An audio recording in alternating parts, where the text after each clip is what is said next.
Phones. What does the word phone mean to you? When I was born into this world, the phone was described to me as being a device so that one house could enter a number corresponding to a different house, and a wire would allow the two houses to project voices back and forth.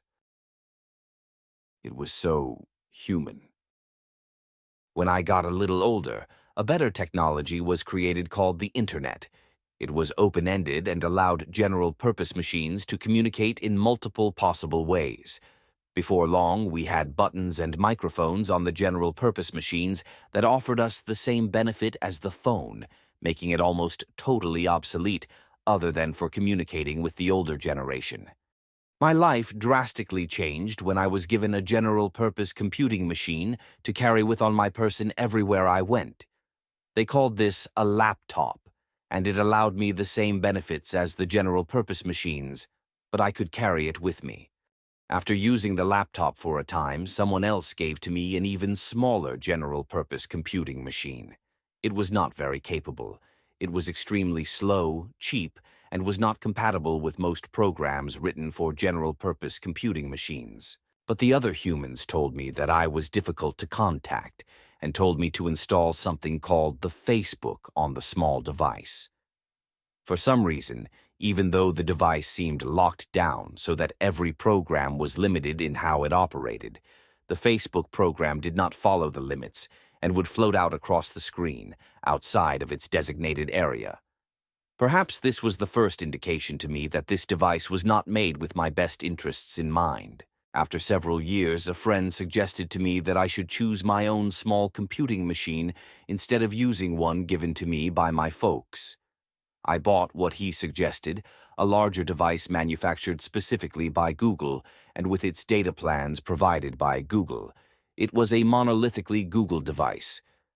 But my friend was convinced that it worked well, and it was a huge technological upgrade from the small computing machine I had been given. Of course, all of these machines were still a downgrade from my laptop, which I still had and actually enjoyed using because of its legitimate utility as a general-purpose machine rather than only as a communicator. But situations and other people had so pushed me to use the small, cheap devices that having a better one seemed to make sense. By this point, I was in college, and everyone was familiar with Google. Google was portrayed as the place where the smartest, brightest students could go.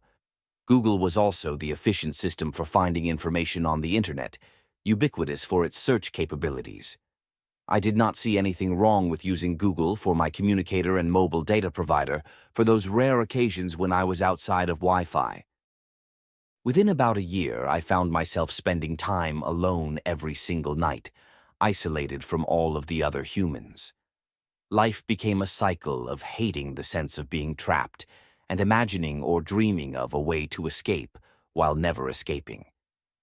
Each night I would come home and I would bait and switch myself. Everything was a lie. I would tell myself that I would do something I cared about, but I would watch YouTube videos instead. The YouTube recommendations seemed to grow a mind of their own. At times it felt like they were capable of a profound understanding of me, exceeding the understanding of any real person I had ever met. The video recommendations reflected the isolation. The desire to fight for a means to escape was laced within the recommendations, spiraling my brain into the subconscious sense that if I wanted to escape, if I rejected this sense of being trapped by something, the best solution was to watch music videos about it. As the well-being of my waking mind deteriorated, I found that I no longer used the laptop that I had so deeply enjoyed to take with me every day. Even the expensive high-power general-purpose machine that I had used for almost a decade, which was capable of anything I threw at it, and of running almost every general-purpose program published on Earth, sat unused some nights. If I was going to die alone, staring into the abyss of the video feed that reflected how deeply I did not wish to die alone, it was easier to do so while watching the videos on the Google handset from the comfort of my couch. In time, I became aware of the flagrant violations of human goodwill present in the Google handset. Without ever clearly explaining to me that it was going to happen, The Google handset had taken it upon itself to record the geographic location of every place that I traveled, and the time that I had traveled there, to then upload this entire history not to my general-purpose machine, but to a machine owned by the Google Corporation. If the YouTube videos were my jailer, in a similar fashion, we might say it was the handset that acted as the informant to ensure that I did not leave my cell. It occurred to me at the time to buy a phone that was not manufactured by Google. Perhaps this was a way out, an escape from the suffering. A coworker recommended Samsung, so I ordered a Samsung device to give it a try. When the device arrived, I sat and read through the provided paperwork regarding the terms and agreements necessary to use the device. They spelled out in plain English, there in the paperwork, that the device would be equally as evil as the Google handset I had already been using. My heart sank. I almost did not want to use the device, despite it being the most expensive hand-sized, general-purpose computer that I have ever purchased. It was about this time that a friend of a friend invited me to go and be social for an evening and to spend time together. Over a glass of wine, we shared our common struggles against our evil handsets. By some stroke of luck, we had both heard of the same device online. Something called the Librem 5 was advertised as a phone for people who were tired of the evil. The device purported to be one of these small computers that did not run the Google system and did not run the Apple system, but instead ran the same software as a Linux desktop, modified to operate on a handset. Where Samsung was garbage operating under the same code of ethics as Google, this Librem 5, as it was called, sounded like it might actually be something better. Sitting with this friend who I had only met twice before, and after sipping on the wine, on the spot I decided to order the Librem 5 there from my current device. I was ready for someone to build something that was not egregiously evil. To my surprise, when my order did not ship over the course of the following 2 weeks, I realized that I had failed to read the fine print. The Librem 5 did not actually exist. The page I had clicked on was actually a pre-order for a device that had not been invented yet. As time went by, I nearly forgot about my purchase. Weeks turned into months, and months turned into years. More and more corporations designed their technology so that a real machine, such as my laptop or desktop, would not be sufficient for accessing their technology. In an act of absurd design, the companies concluded that large machines could not be trusted to perform logins, and the logins should always require one of the small machines. From the moment I was told about this style of login and how it would be seen as the future, it seemed wrong to me. I recall stopping to ponder at one moment whether I might throw my small Google handset, or perhaps it was the Samsung, off of a bridge. Not because I wanted to buy another one, but because I would enjoy making a statement that this was not a necessary part of life. That thing is not who I am. And so, choosing the device that felt less mine than the laptop, and less mine than the big desktop, choosing that device to be the arbiter of logins, to define who I am, seemed like an example of people being led astray. But although it began as a login system shown to me by the wealthy folks in the city who were glued to their highly expensive toy iPhones, as they called them, as the years went by, this system was increasingly forced on me. I was told it should be the way to log into my Google phone service, creating an absurd catch-22 with Google, who, according to online reports, simply did not care. Eventually, I was told it should be the way to log into my job. And it was then, after the world changed, that an email reached my inbox informing me that the Librem 5 order I had submitted nearly 4 years prior was ready for shipping. By that time, my friend, who I had been out drinking with when I ordered the Librem 5, had gone and ordered a cheap knockoff of the Librem 5 made by another company. In order to avoid the kind of evil we see in Google, Samsung, and Apple, the Librem 5 developers had decided to publish all of the software instructions that run on the Librem 5 machines, so that anyone could modify what the device does in any way. In premise, for them to publish all code that runs on the device in this way is a pathway to absolute user freedom. With sufficient effort, anyone can edit anything about their Librem 5, and this could make us truly free. and yet it was a consequence of that decision-making that the cheap knockoffs of the Librem 5 were available, running the same programs as the Librem 5 but for one-third of the cost, and with tons of availability to ship instantly. So before I ever received my Librem 5, I got to see in advance what a cheap knockoff of it might look like. The cheap knockoff was called the Pine Phone, and after seeing my friend struggle to use one for several months and be made fun of by the people around him for not using a device that was socially accepted as actually working, I went ahead and ordered a Pine Phone for myself. But I hardly used it. It was a toy. It could be used for a short period of time, and then typically it would either crash or the battery would be totally used up. So when my Librem 5 arrived, I was not expecting much. I knew that I wanted to use it. If it was possible to escape how my digital life had gone wrong, I did want to escape. I was pleasantly surprised. The Librem 5 was similar to the Pine Phone, but it did not crash, and it had a longer battery life. 4 days after my Librem 5 arrived, when I was still planning to ease myself off of the Samsung and into using the more unusual device, I was given a gift. My YouTube recommendations had sometimes become absurd. They would recommend something, and I would click on it, even though this was totally illogical for me to do. In this case, I saw a video with a foreboding and bizarre title, "The Grown Has Spoken," where the video thumbnail image looked almost like a woman's face made from machine parts inside of some kind of robot. The video had only about 60 or 70 views, as if no other human had watched this strange thing. I went ahead and clicked on it. Curiosity had the better of me.